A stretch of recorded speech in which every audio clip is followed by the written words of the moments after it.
So today we're going to do a video that I've had a lot of requests for. And what it's going to be is it's going to be the proper way to sew up a hole in a pelt. Now, eventually, especially for beginners, you're going to make cuts in your skinning process, maybe slip up and knife, especially with the learning of the fleshing, make a wrong cut using a sharp side, or possibly hit a cocker burr, while you're bearing down on the fleshing knife and pop a hole, or in this case here, a bullet hole. This here, what we're going to demonstrate today, this is a coyote that was shot with a deer slug. So you can imagine we have quite the entrance hole and the exit hole. So this has been a very requested video, so I want to take time and I want to make a good video and cover basically all the aspects of it, because there really is a right way and a wrong way to sew a hole in a pelt. So first things first,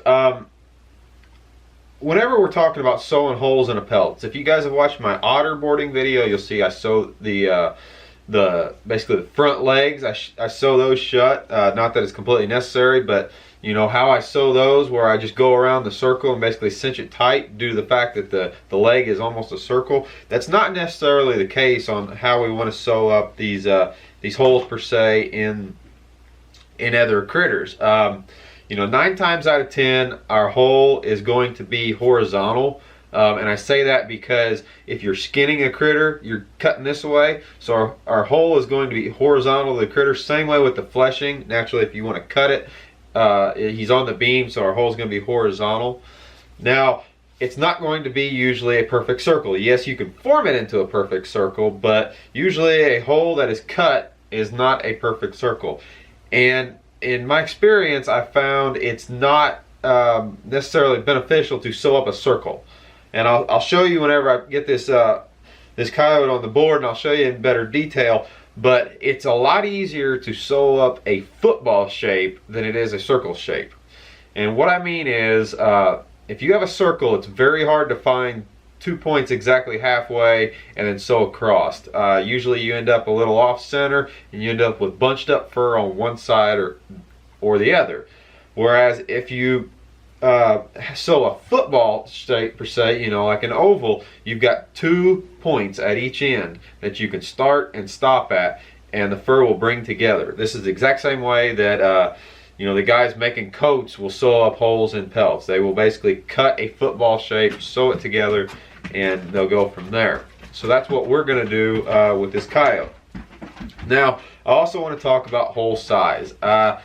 I get guys commenting, that they've got a small hole. Do you sew it up? Do you leave it? Do you pin it? And a lot of that is dependent on whether or not your fur is sold fur in or fur out. Naturally, if you're selling fur in, every little hole is going to be exposed. Like this coon here on the board, every little hole. At what point do you sew holes and just pin them? That's to the discretion of the handler. But as a general rule of thumb, I say anything quarter or bigger really needs to be sewed. In this case, you'll see we've got a pretty substantial hole in this coyote. This thing here is, I could easily drop a softball through this exit hole. So it's a pretty substantial hole.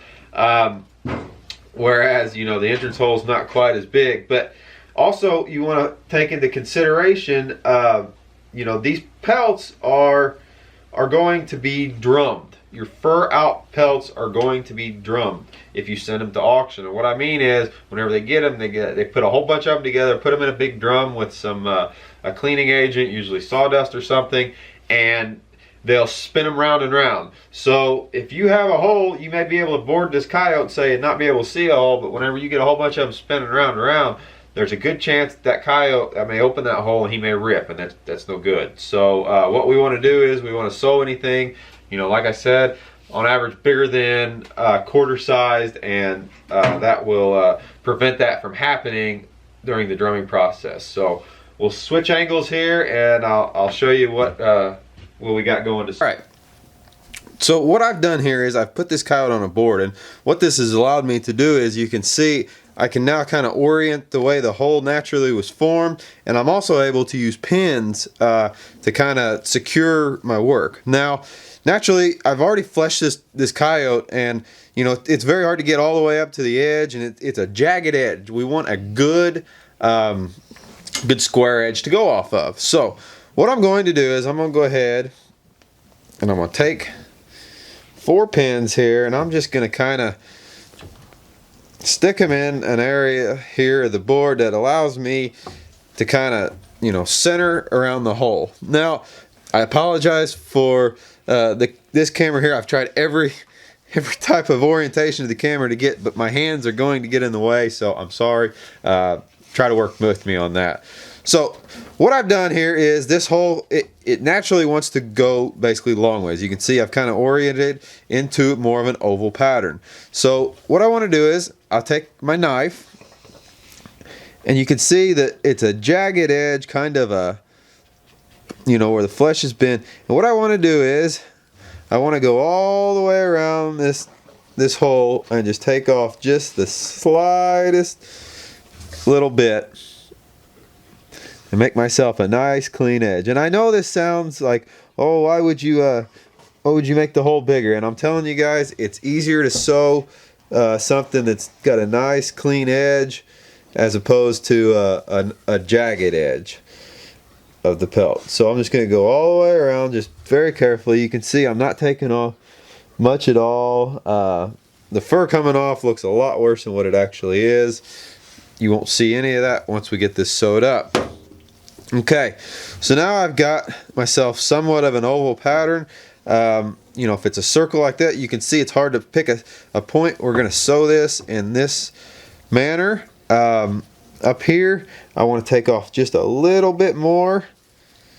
Just a little bit more. Right there. All right, now that picks up, you can see that is an oval pattern. That's what we want. We don't want a whole circle. We want an oval. All right, now we're going to take a hair. We're going to put as much of it on the inside as we can. Now, like I said, there's skin and knife compared to the hole. That's a pretty good sized hole.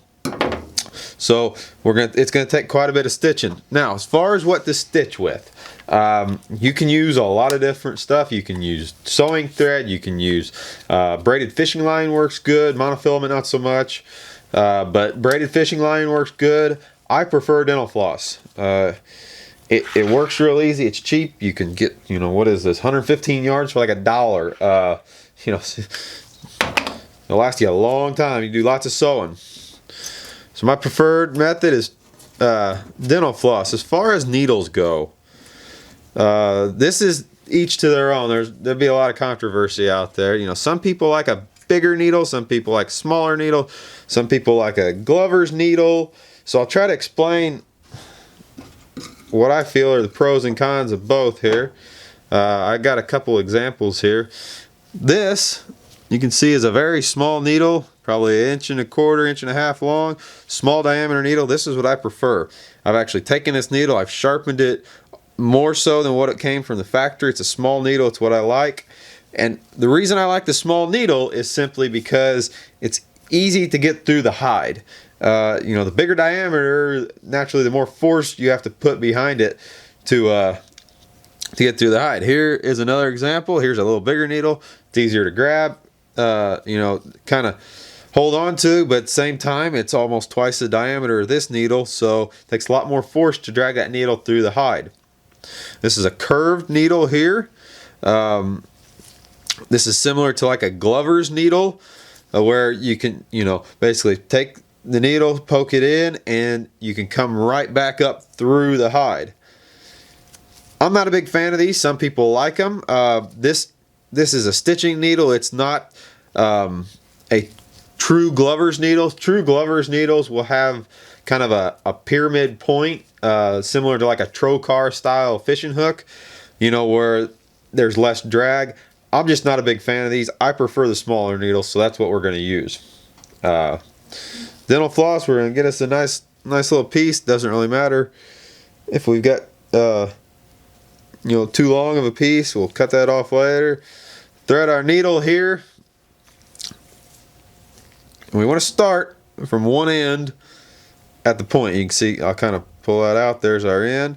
So what we're going to do is we're going to take our needle, always trying to be conscious and not have, you know, a lot of hair in the stitch here. Poke our needle through for our first stitch. There's not a lot of science to this. It's just simple back and forth is what I do. I don't go crazy with a stitch. First stitch, I'll do a couple overhand knots.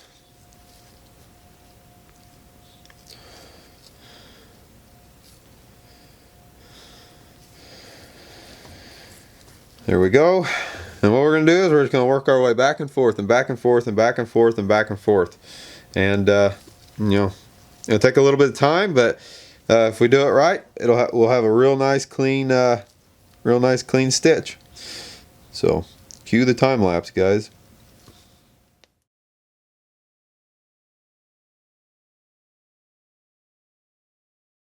Coming down to the last stitch or two here.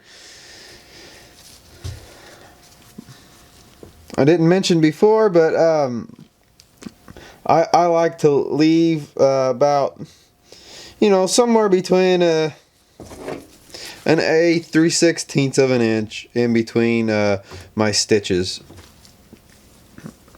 If you go any wider than that, you know, it seems like as the hide dries, there's a chance that it'll kind of open up and give that scalloped look. So, you know, the closer the stitching is, the better. So you guys probably also noticed about halfway through this sewing, I grabbed my little pair of pliers. I got into a thicker part of the hide and it's just too much for my hands to push through. I've used thimbles in the past, and honestly there's so much resistance here, I've just end up breaking needles with thimbles, but it's definitely an option. This little pair of pliers, the same pliers that I pull my staples with, it works great, little square point pliers. So anyway, now what you can see is here is the start of our stitch right here. Here's our end. You can see I've got everything came together just right nice. I got one more stitch that I can put in and then this will be done. There's that knife again, so we're probably looking at what, good 5-inch seam there that we sewed up, but we don't have a bunch balled up. So, you know, if you sew this and you start kind of getting ahead, if you could tell in the time lapse, I kept pulling the end and making sure that point, that end of that football that I was talking about, stayed there. If ever you get ahead on one side or the other, you know, you can kind of catch up, but you can see this is nice and even. The stitch is laying nice and flat. So anyway, this will look real good once we turn them out. It'll be very hard for a fur grader to tell that this was ever a hole. So, you know, this took me what, 5 minutes to do, and it's, you know, potentially up the grade on this coyote and you know, potentially made me a little bit more money. So for this final stitch here, you can do this a number of different ways. I always just go just a little bit past the edge of the hole here, get into some good meat.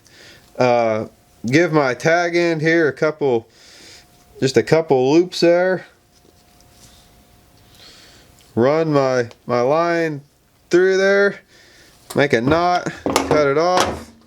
Boom, there it is. You can see that's a nice clean stitch.